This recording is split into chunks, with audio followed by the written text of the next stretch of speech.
কাতার বিশ্বকাপের আগে থেকে আর্জেন্টিনার যে ঊর্ধ্বমুখী যাত্রা শুরু হয়েছে তা চলছে এখনও।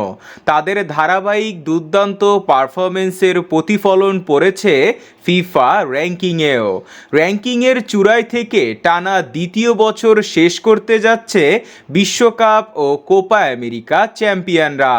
গত নভেম্বরে ফিফার প্রকাশিত র্যাঙ্কিংয়ের পর মাত্র 21টি আন্তর্জাতিক ম্যাচ মাঠে গড়িয়েছে।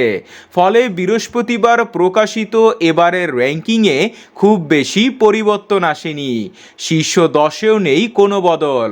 তালিকার প্রথম 3 দলের মধ্যে পয়েন্টের ব্যবধানও খুব বেশি নয়।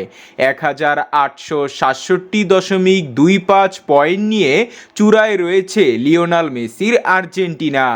1859.78 পয়েন্ট নিয়ে 2-এ রয়েছে ফ্রান্স এবং 1853.27 পয়েন্ট নিয়ে 3-এ এবারের ইউরোজয়ী স্পেন। ইউরোপিয়ান চ্যাম্পিয়নশিপের গত আসরের রানার্স আপ ইংল্যান্ড 1813.81 পয়েন্ট নিয়ে ইংল্যান্ড চতুর্থ স্থানে ও ভীষণ খারাপ সময়ের মধ্যে বছর পার করা ব্রাজিল 1775.85 পয়েন্ট নিয়ে পঞ্চম স্থানে অবস্থান করছে।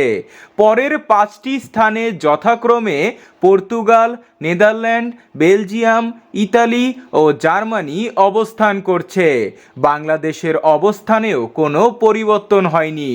898.81 পয়েন্ট নিয়ে আগের মতোই 185 নম্বরে আছে তারা।